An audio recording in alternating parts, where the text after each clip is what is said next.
my moral compass is being challenged by not what's going on in the economy, but what I'm seeing around the world. And um, I, I, I hate to start with something a little bit negative, but I can't deal with the anti-Semitism and the excusing of anti-Semitism by organizations and institutions that I've always had respect for. And I think that's disturbing. I think we need to find a way to kind of deal with that much better than we're doing now. Again, as a company, moral grounding, moral compass has always been really important to us. Telling the truth, being ethical, and all the rest. But when it comes to seeing some of the events going around the world, there's silence, and sometimes you have to say this is wrong, and we will always say it.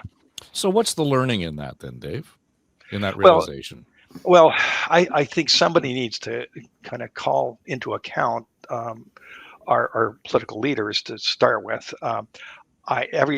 There's some horrendous things going on in Toronto, like shooting schools. Like, when is that something where you say tisk tisk? I hear our leaders saying, "Oh, this is wrong. It's immoral," and so on, but not. And this is what I'm going to do about it. Like, the mayor could say to the police, "Look, some people don't have rights, and sometimes you have to arrest and deal with these folks. Let the courts sort out whether you did the right thing." But I'm just appalled at some of the thing that's allowed to occur, and it really comes down to leadership, and not only making the moral statement, but also saying, "And this is what we're going to do about it." And I don't see the second part. Yeah, and as I watch that unfold, and I will say, over the years, that whole conversation around what's gone on in the Middle East has never been an easy one to have out loud in the media, in public, among friends and family, and so on, for a lot of reasons. But to your point, Dave, I think the last 18 months certainly has punctuated the difficulty. And the learning for me is that we were never brave enough to say things out loud when we needed to say them. We were never courageous enough to address the, dare I say, the elephant in the room, to the point, and I'll admit guilt here, to the point where it created a chill, even in the media. I mean, even in the media, where we see this play out in the media all the time. The treatment of that particular issue that you address is so surface, it's so thin and broad in terms of the conversation, that there is no depth or understanding that comes with it. And I get to a point where I hesitate to talk about it because I can't have a mature, thoughtful, contextual conversation around it. And I think in the last year, Sarah, I learned that I don't know where I go with that conversation. I don't know how to focus that, because I know we have to. I know we need to address it. Dave's point around the moral compass is right, no matter what your background is or your approach or your experience in that particular situation might be. But at the risk of ignoring it, I don't know how we treat this properly. I totally agree. And you know what it makes me think of was the conversation we had with Catherine Hayhoe on the Engineering with Nature podcast. Catherine is an environmental climate scientist. She's an evangelist, and she's the chief scientist for the Nature Conservancy. And she talks about the head to heart to hand. And what I think it's such a powerful message for climate topics, but for social topics, for talking about all these differences that are dividing us. We have to engage our heads. We have to connect to the topic and the issue in order to engage our hearts and feel something, care something, as Dave says, have a moral compass in order to engage our hands to take action. And I am concerned about that lack of connection to all of these issues that really, really matter. The lack of disconnection, to Dave's point, to a moral compass that, we share. Lisa, where's the? I mean, this doesn't just. I mean, I not to be dismissive. I mean, the question of anti-Semitism, what's going on in the Middle East, is is at the heart of so much of what the panic and the pain that we see around the world, and as Dave points out here in our own community. But it extends into the questions around not just media but leadership.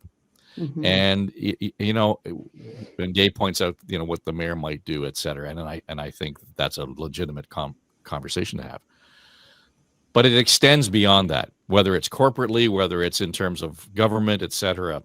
And this lays bare, I think, some of the things that someone had Sarah had said, some of the things we've taken for granted in our relationships over the years. This lays bare some of that in terms of how leadership has been expressed against that backdrop.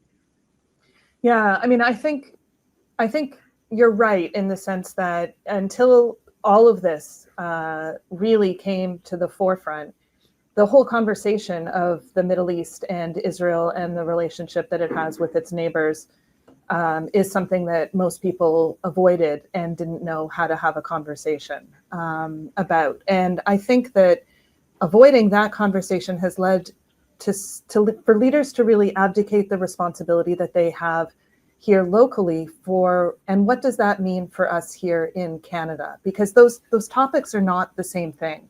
Experiencing anti-Semitism here in Canada and on the streets of Toronto in big ways and small ways. I mean, you mentioned the shooting of schools. There's certainly, attacking of Jewish institutions. There's graffiti. There's all kinds of things that are going on in our cities and have been going on all, ever since October 7th and before, but really to the forefront since October 7th. But there's also, there's small things. There's the silence and the turning of backs, the disinclusion of the community, and the community feels that. And so, in terms of leadership, leaders need to take, I like Dave's perspective on having a moral compass. Challenge Factory is a B corporation. We're led by values as well. And our values say we don't import hate and conflict from other parts of the world into our local community. We don't do that. And we're not silent when we see things that are happening. And many things can be true at the same time. But it takes work to navigate complex topics. It takes education to navigate complex topics. It takes integration. There's organizations and institutions that had approached me early in the, as after October 7th, and were asking for a little bit of guidance on how they might be able to navigate some of these tricky waters. And their DEI committees were interested in exploring it. And I asked them, is there anyone that's Jewish on your DEI committee? And in many cases, there weren't. And so all of the lessons that we've learned, nothing about us without us, how do you come alongside a community that's experiencing trauma, even as other communities are also experiencing trauma? All the things that we actually are really good at, for some reason, didn't apply in this case, and people put their hands up because it felt too complicated. We're smart and we can do hard things, and leaders need to lead from the front. And if it's hard, they need to do the hard work. And from the community, the community has really turned inwards onto itself because there aren't any other voices or places to be able to rely upon consistently.